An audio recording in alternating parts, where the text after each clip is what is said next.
that's partly the archetypal underpinning. And then with regards to the stories themselves, you're in a map, so to speak, you're using a map, and with any luck it's detailed enough so that you can use it to get to the place that you want to go. And sometimes you don't, and that means that you have to recalibrate your journey along the map, which by the way is exactly what GPS systems do when you go off the pathway, right? They stop. That's an anxiety response from the GPS system. They stop, they recalibrate, and they readjust the map. Now and then, if you're unfortunate, this very rarely happens anymore, you'll be on a road that isn't mapped, and then the GPS system doesn't know what to do. Well, that happens in real life too. I mean, I'm using GPS for a very specific reason. Those are intelligent systems. As far as I'm concerned, those are the closest things we ever designed to intelligent systems, because they can actually orient, right? They orient in real time. And they're unbelievably sophisticated systems, right? Because they rely on a huge satellite network and so on. And they're cybernetic systems, technically speaking. They respond very much like the way that we respond. So anyways, you know, you inhabit a map. You try to adjust the resolution of the map so that it's no more complex than it needs to be to get you from point A to point B. That's it. You want minimal resolution, because that enables efficient cognitive processing. It doesn't overload you too much. Like when I'm looking at this room, if I look, say I want to walk down this pathway, basically what my mind does, my perceptual field, and you can detect this, if I look straight ahead, I can barely see you people on the periphery. You're kind of like blurs. You two, I can tell that you have heads, but that's about it. When you move, I can see your hand. I can probably see your eyes, but barely. So you're all very low resolution. And even though I can't detect it, at the very periphery of my vision, you guys are black and white. So my color vision disappears at the periphery, even though I can't actually perceive that. So what happens is, if I want to walk down here, this pathway becomes high resolution. It becomes marked with positive emotion. All of this turns into low resolution. Back here, it's not even represented. And then I find out, well, am I doing this properly? And the answer is, well, I walk forward, and if I get to the goal, then I've done it properly enough. And if, you know, one of you stand up and get in my way, then I'm going to focus on you and assume instantly that I haven't mapped you properly, right? I put you in the category of irrelevant entity, when in fact you happen to be in the category of strange object, the thing that objects. And so, well, so then we inhabit those structures all the time. We're in a structure like that, a perceptual structure. And if it's working, then it's got the archetypal quality of paradise, so to speak, because its axioms are correct and it's functional. And then now and then something comes along, and that's what the snake is, the eternal snake in the garden, that pops up inside a structure, and it turns out that the things that you weren't attending to are the most important things rather than the least important things. And that, what does that do? It blows the map into pieces. And that can happen at different levels of severity, but at the ultimate level of severity, it's apocalyptic, right? Everything goes, and that's a traumatic intrusion. And essentially, the story of the Garden of Eden is the story of a traumatic intrusion. That's exactly what it is. And so what happens is that Adam and Eve are living in unconscious bliss, roughly speaking. Everything's fine. They're in their walled garden. They're in a paradisal state. They're not aware of their own vulnerability or nakedness, so they're not suffering from negative emotion. Something pops up that radically expands their vision, and all of a sudden now they can apprehend all sorts of things that exist as threats, so that's their own nakedness and vulnerability, and temporality itself, because they become aware of the future, and bang, that state of being in that paradise is forever gone. That's the strange thing about human beings. This is what happened to us, I think, is that our perceptions developed to such a degree that we could no longer ignore what was irrelevant. We couldn't do it, because we discovered, roughly speaking, once we discovered our finite limitations in time and space, we discovered that we were surrounded by infinite threat, always.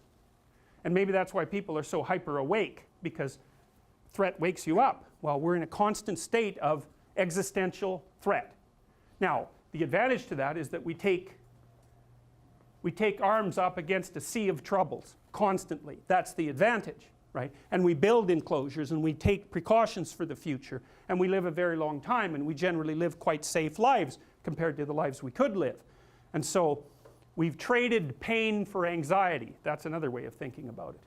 Now, it's still a pretty rough trade, right? Because who wants to be nervous all the time? But you're alive and awake when you're nervous, and it is a form of consciousness elevating activation. That's another way of thinking about it. So the story of Adam and Eve is the story of the eternal fall.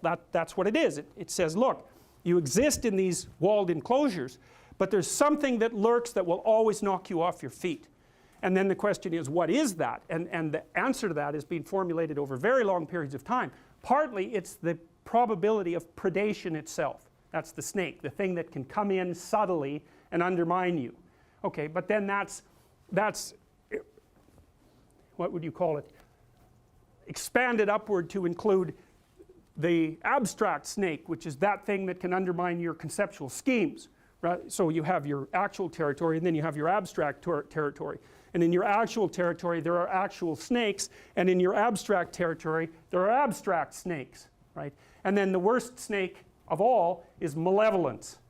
And I think that's technically correct, because one of the things that you view, for example, when you're looking at post-traumatic stress disorder, is that it's almost always the case that someone who suffers from post-traumatic stress disorder, which you might think of as a real life reincarnation of the fall, is that people encounter something malevolent and it breaks them, because it's the worst thing to understand. It's like suffering is one thing, man, that's bad enough. Vulnerability and suffering, that's bad enough. But to encounter someone who wishes that upon you and will work to bring it about, that's a whole different category of horrible.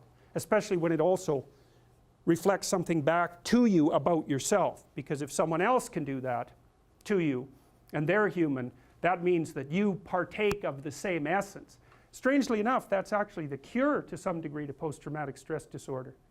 Is that, like, if you've been victimized, you're naive and you've been victimized, the way out of that is to no longer be naive and to no longer be victimized. And that means that you see this reflected in the Harry Potter idea, for example, that the reason that Harry Potter can withstand Voldemort is because he's got a piece of him, right? He's been touched by it. And the way that you keep the psychopaths at bay is to develop the inner psychopath so that you know one when you see one.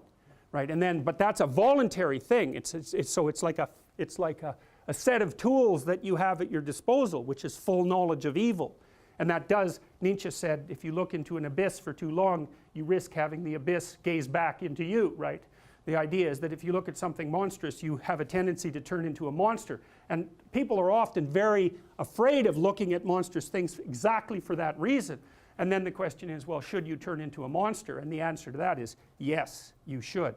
But you should do it voluntarily and not accidentally. And you should do it with the good in mind rather than falling prey to it by possession, essentially, because that's the alternative. And how does it possess you? That's easy. Your suffering makes you bitter. Your bitterness makes you resentful. Your resentment makes you vengeful. And once you're on that road, you go down that a little bit farther, man. Well, you end up fantasizing in your basement about shooting up the local high school and then killing yourself, right? Because that's sort of the ultimate end of that line of pathological reasoning. Being should be eradicated because of its intrinsic evil, and I'm exactly the person to do it, and I'll cap it off with an indication of my own lack of worth just to hammer the point home, right? And if I can garner a little posthumous fame along the way, well, that'll satisfy my primordial primate dominance hierarchy imaginings too, at least in fantasy.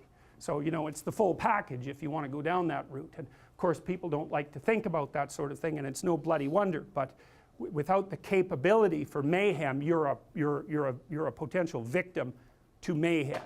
So you need your sword. It should be sheathed, but you need to have it. And it's very frequently the case. If you treat someone with post-traumatic stress disorder, there's two things you have to do. You have to help them develop a very articulated philosophy of evil, because otherwise their brain bothers them over and over and over.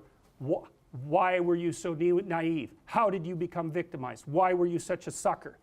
These are good questions. You don't want to have that happen to you again. You don't want to be exploited twice. Okay, so your eyes have to open up. We know the price of that from the Egyptian myth, right? You come into contact with Seth.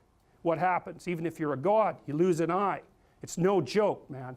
It's no joke. And then the cure for that is the movement down into the underworld and the revitalization of the Father. That's the identification with the force that created culture, right? And that then there's you and that together. Then you can withstand malevolence. Maybe you can withstand tragedy and malevolence. And then that's the whole secret, right? Because that's what you want in life. You need to be able to withstand tragedy, and you need to be able to withstand malevolence, because those are the forces that are always working against you. And so this is associated with the Jungian idea of incorporation of the shadow, right? You have to be, we know this, God, we know how predators work with regards to children even. If you're a pedophilic predator and you're looking at a landscape of children, the child that you're going to go after is the one that's timid and won't fight back. You pick your victim. And predatory people in general are exactly like that, man. Because they're predators, they're not going to attack someone who's going to fight back. In fact, the issue is likely not to even come up. They're going to be looking for someone, one way or another, that cannot conceptualize what they are. And then, perfect. It's an open season, man. It's open season. And so if you're treating someone with post-traumatic stress disorder, first, they need an introduction to the philosophy of malevolence, and second, they have to learn to become dangerous, because that's the only way out. What's the alternative? They get these recurrent thoughts about their vulnerability in the face of malevolence and their own naivety, because by definition, if someone psychopathic has exploited you, you're too naive. It's a definitional issue. You can say, well, that's no fault of mine. How the hell could I be prepared? Fair enough, man. A perfectly reasonable objection. Doesn't solve your problem. Because it's an eternal problem, right? The eternal problem is, how do you deal with tragedy and malevolence? And you can say, well, I'm not prepared. It's like, yeah, fair enough. Unsurprising, especially if you were overprotected as a child. It's not a good idea to overprotect your kids, because the snakes are going to come into the garden no matter what you do. And so then you, instead of trying to keep the damn snakes away, what you do is you arm your child with something that can help them chop them into pieces and make the world out of them. So that the trick for human thriving in the face of suffering and malevolence is strength, not protection. It's a completely different idea.